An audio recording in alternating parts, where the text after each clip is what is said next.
What's going on, everybody? Lead meteorologist John Choquette here in for Taylor today, bringing you that forecast as always, sponsored by Merlin Law Group, American Contractor, and Atlas Shingles. You'll see them showing up on the screen here in a little bit. We have some stuff to talk about here today. We do have a low chance for some hail across Texas, along with some gusty winds as well. Nothing too crazy. It looks like primarily parts of the Panhandle and in a section of the I-35 corridor. We'll talk about that. Tropical remnant Debby is still bringing a tornado threat, and quite a bit of flooding rain has now shifted north, thankfully away from the Carolinas, but will continue to drop a ton of rain here before it eventually moves out into Canada and into the Atlantic. And it looks like going into next week that heat is really going to return across a lot of the United States here for next week. Before that, we get into anything, we do have a trade show coming up. Nope, we had a trade show yesterday. Haha, I didn't know it was yesterday. So we'll just jump right past that. Hopefully you guys turned out for that at that Not So Many trade show. I think the next thing we have coming will be a bunch of tailgating for football games here at the end of this month. Yes, college football season is back very soon here, and we have season tickets to OU. So we tailgate all those games, and we'd like you guys to come check us out with that there. So moving on to yesterday's storm reports, we had a couple wind gusts here in the desert southwest and parts of Colorado, but primarily it was all tornadoes and wind here across the east the last 24 hours or so. This was all in association with Tropical Storm Debby making landfall and so slowly moving up the spine of the Appalachians, dumping a ton of rain, a bunch of tornadoes, and some gusty winds. If we bring it down to the hail, there was basically nothing yesterday. There was one lone subsevere hail report off to the west in western portions of Colorado, nothing really of any significance. That real story for the storm reports yesterday was indeed Tropical Storm Debby, as I got that loop here showing all of those tornadoes that did happen, a bunch in the Raleigh area. I know there was, I think, like 19 or 20 tornado warnings across the Raleigh viewing area, and this all just slowly moved up to the north last night. And notice all of this rain on the northern fringes of Debby, and the circulation's still kind of there, which is why we do have a tornado watch in effect for a good chunk of eastern sections of Pennsylvania, parts of New Jersey, and the Delmarva Peninsula.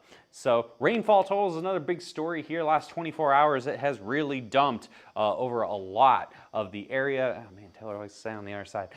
We have again, the crazy highest amount of rain was down here in the Charleston area. That was a big story for a good chunk of the week. But as we push off to the north, notice we've had quite a large amount of rain, especially along the Appalachian Mountains here in sections of northern Virginia, portions of the Baltimore, D.C. area. This is a 1.78 inches was measured in Harrisburg, and it was still raining, and that is still moving off to the north. So we've had a lot of reports of flooding across New York, Pennsylvania, parts of Maryland, parts of West Virginia and Virginia. So the flooding is really the biggest concern that we've really been seeing here across a lot of the East Coast with Debby.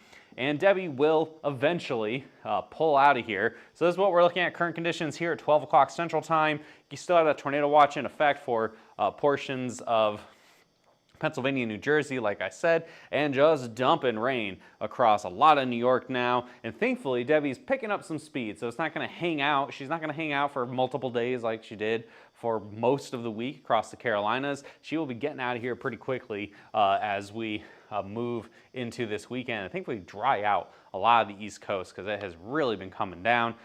Further off to the west here, we're getting some relief from the heat here across portions of the central and southern plains. We've had a little bit of rain here in Oklahoma City this morning. It was pretty nice. It's not 105, and I'm appreciative of that. Some rain across Kansas, and this is all in association with a cold front that's been easing off to the south across a good chunk of the country. Notice 71 degrees in Oklahoma City. Lord almighty, it was probably 71 degrees at 4:30 in the morning a couple days ago, so it's really nice right now here at the noon hour.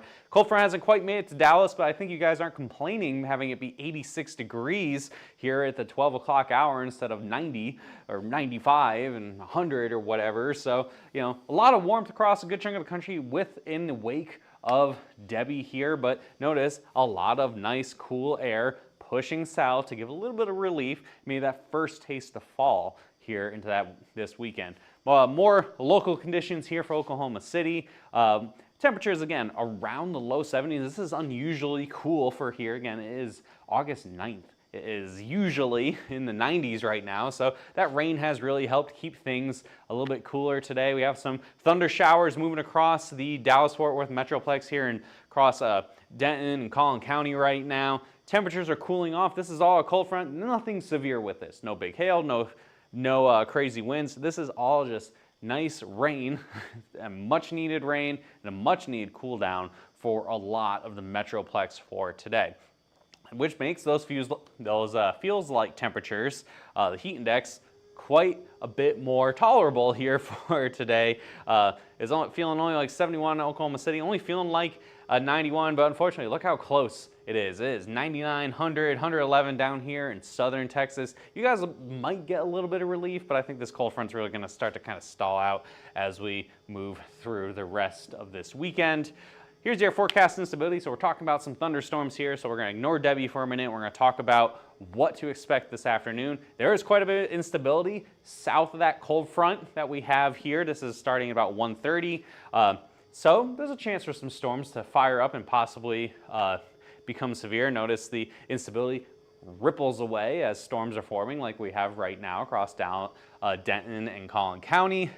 There's a chance some gusty winds, maybe south of the Metroplex, maybe some marginally severe hail, and even as the front continues to push further to the south here up to the north, possibly some hail as well across the Texas Panhandle. Significant hail model not really showing a whole heck of a lot for this evening. It is August, everything is warm, and the amount of instability isn't too crazy with the lapse rates or what you need for a large hail. You have that little pocket up here in far northwestern sections of the Texas Panhandle, but across the Metroplex and the I-35 the Texas Triangle, as we typically call it here, nothing too crazy. Any storms, anything that gets particularly robust could have maybe some quarters with it, but for the most part, I think we're looking at primarily a wind threat and some much needed rain. So that hail forecast for today, again, they got that low chance here for Austin, Texas and Waco, Texas. And notice you have the models kind of overlaid with it a little bit here. Couple thunder showers possible. Anything that could be severe, it would be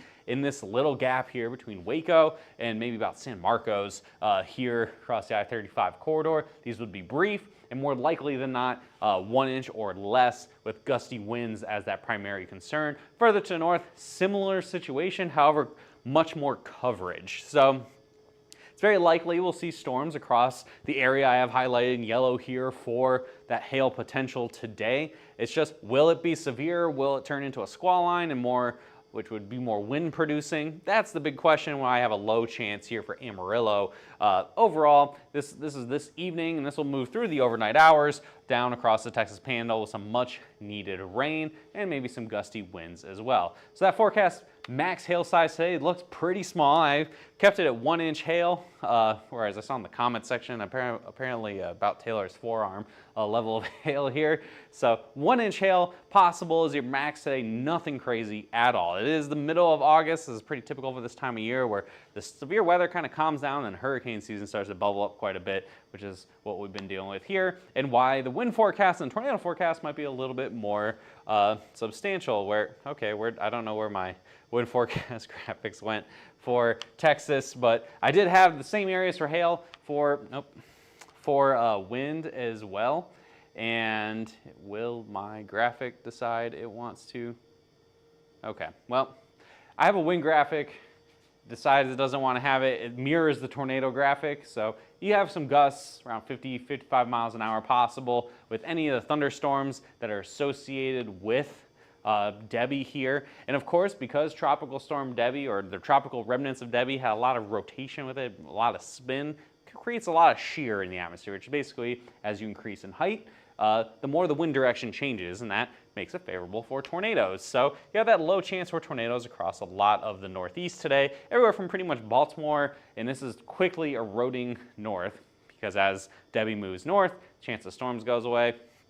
But for the most part, anywhere along the Hudson River Valley, so Albany, New York City, Poughkeepsie, and then all along the Connecticut River Valley, I think that's like your main area where you could really see some storms today that could have that tornado potential, and I wouldn't rule out places like Scranton and Harrisburg and stuff where you guys have been getting dumped on with rain, but you know, you could have a storm that spins up just enough to make a little tornado. I think, again, overall, a generally low risk. I don't think any of these tornadoes would be particularly significant. Just keep an eye if you see those tornado warnings in your area and your phone blows up, you know, make sure you check in with your local weather, or you get into your safe place, or both, you know, ideally here with any potential with that. The future radar for the rest of today, if I get out of the way here, we do have we got Debby racing off to the north, but notice by tomorrow morning it's gone. And then for the most part, we just have a lot of rain potential coming in for your Saturday. And I don't need that one. So going to the tropical traffic record, for the most part, overall that rain potential and thunderstorm potential is really limited to today. Tomorrow's looking pretty minimal, and then the rest of this weekend honestly doesn't look too impressive right now. So watching the remnants of Debby racing off to the north here. By the time we get to tomorrow evening, she'll be pretty much at the entrance of the St. Lawrence River, and not an issue for the United States at all at that point. Things will finally have wound down, and Debby will be no more and just in the history books. We are looking ahead a little bit here, possibly some point next week for another development in the Atlantic. But I'm not going to give an update on that right now. When we get a little closer and more likely that another tropical system will form, I'm sure we'll break that down for you guys there. The hazard outlook for the rest of the early part of this weekend. Obviously, the flooding is a major concern here. We have that high risk across sections of New York and parts of Pennsylvania. Tomorrow, though, look at that. It's pretty low. It's basically just anywhere there's a chance of some rain, maybe some, you know, street flooding or something minimal like that. And then these are fire risks. You know, we have had quite a bit of wildfire smoke across a lot of central United States because of these wildfires off in the Pacific Northwest and sections of the Desert Mountain West. Unfortunately, it has become pretty normal this time of year to have some pretty major fires, and it's looking likely once again portions of Idaho and into Nevada. So that is what we're looking at for your Friday and for your Saturday. Future temperatures as we push past Saturday. Let's just stop at Saturday, actually. You know what? I like how this looks. Look how much of the country is nice and cool. 84 in Philadelphia, 74 tomorrow, 3 p.m. in Oklahoma City. I'll believe it when I see it.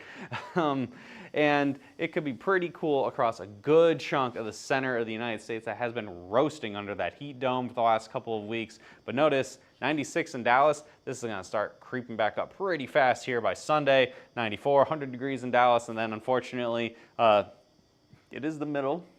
It's the middle of August, and things are going to rapidly increase in temperatures as we get to the rest of next week. And notice the extended temperature outlook. You have that heat dome rebuilding here across all Texas, Oklahoma, Arkansas. A little bit cooler temperatures here across the East Coast, but it is warm center of the country yet again.